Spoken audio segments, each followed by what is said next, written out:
కలలు చెదిరాయి, గుండెలు పగిలాయి. పడిలేచిన కెరటంలో వస్తుందనుకున్న వినేష్ ఫోగట్ను మరోసారి ఆమె బ్యాడ్ లక్ వెంటాడింది. ఎంతలా అంటే మెడల్కు అడుగు దూరంలో ఆమె పైన ఆగిపోయింది. అది కూడా అత్యంత సిల్లీ రీజన్ అనుకునేటటువంటి ఒక రీజన్ తోటి. వినేష్ ఫోగట్ ఇష్యూ అనేక ప్రశ్నలకు తెరలేపడంతో పాటు అనేక పాఠాలను కూడా నేర్పుతోంది. ఇందుకీ వినేష్ ఫోగట్ మ్యాచ్కు ముందు ఎగ్జాక్ట్గా ఏం జరిగింది, ఎలాంటి పరిస్థితుల్లో ఆమె మెడల్ చేజార్చుకోవాల్సి వచ్చింది తెలుసుకుందాం. వినేష్ ఫోగట్ ఇప్పుడు అసలు ఇంట్రడక్షన్ అవసరం లేని పేరు ఇది.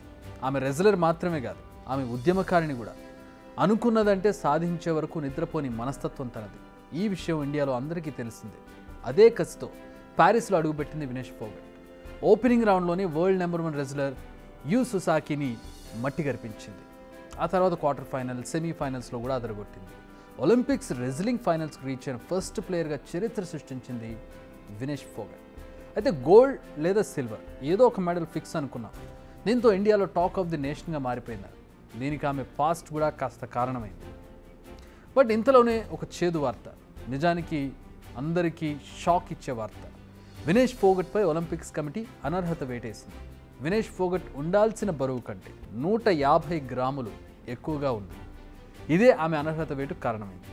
అకార్డింగ్ టు రూల్స్, ప్లేయర్స్ వెయిట్ను 2 సార్లు చెక్ చేస్తారు. ఫస్ట్ ప్రిలిమినరీ రౌండ్స్ జరిగే రోజు ఉదయం, సెకండ్ ఫైనల్స్ జరిగే రోజు ఉదయం. మంగళవారం రోజు ఆమె వెయిట్ లిమిట్స్లోనే ఉంది. ఆ రోజు ఆమె 3 బౌట్స్ కూడా ఆడింది. ఆ సమయంలోనే ఆమె వెయిట్ పెరిగింది. ఎలా, ఎందుకు అనేది ప్రస్తుతానికైతే ఓ మిస్టరీ. బట్ పెరిగింది. ఎంత అంటే ఏకంగా 2 కేజీలు. ఫైనల్స్కు ముందు రోజు ఆ వెయిట్ మొత్తం తగ్గాలి, లేదంటే అసలుకే మోసం. దీనికోసం ఫోగట్ చాలా కష్టపడింది. నైట్ అంతా నిద్రపోలేదు. అనేక వర్కౌట్స్ చేసింది. స్కిప్పింగ్, సైక్లింగ్, జాగింగ్ ఇలా అనేక వర్కౌట్స్ చేసింది. జుట్టు కత్తిరించుకుంది. ఆఖరికి బాడీ నుంచి కొంత బ్లడ్ను కూడా తీయించుకుంది. ఇలా ఒక్క రోజులో 1 కేజీ 850 గ్రాములు బరువు తగ్గింది ఫోగట్. ఇవన్నీ చేసి బట్ ఆమె కసరత్తు సరిపోలేదు, ఆమె పడ్డ కష్టము సరిపోలేదు. అంత కష్టపడ్డా కూడా చివరికి 150 గ్రాములు ఎక్కువగానే ఉంది, అంటే వాళ్ళ లిమిట్ కంటే. దీంతో ఒలింపిక్స్ కమిటీ ఆమెపై అనర్హత పెట్టేసింది. కాస్త టైం ఇవ్వాలని ఇండియన్ ఒలింపిక్ కమిటీ రిక్వెస్ట్ చేసింది కూడా, బట్ నో యూస్.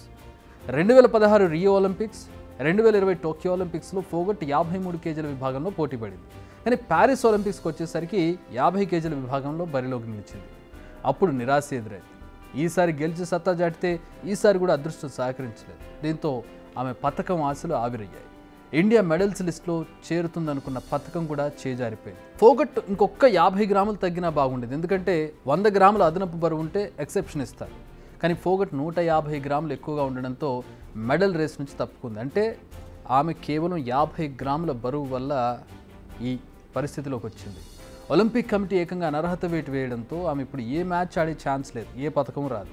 ప్రస్తుతం నైట్ అంతా రెస్ట్ లేకుండా కష్టపడిన ఫోగట్ ఆసుపత్రిలో చేరాల్సి వచ్చింది. ఆసుపత్రి నుంచి డిశ్చార్జ్ అవుతుంది, కోలుకుంటోంది. కానీ తన మనసు నుంచి ఈ విషయం మాత్రం ఇప్పట్లో పోదు. ఏడాదంతా పోరాటాలు, ఆందోళనలు, వివాదాల నడుమ సాగింది ఆమె జీవితం అంతా. తనపై ఎన్నో విమర్శలు, ఆరోపణలు, వీటన్నిటికీ తన ఆటతో సమాధానం చెప్పాలనుకుంది. నిజానికి ఫైనల్స్కు చేరి సంచలనం సృష్టించింది ఫోగట్. తన కష్టాలకు, నష్టాలకు జవాబిచ్చింది.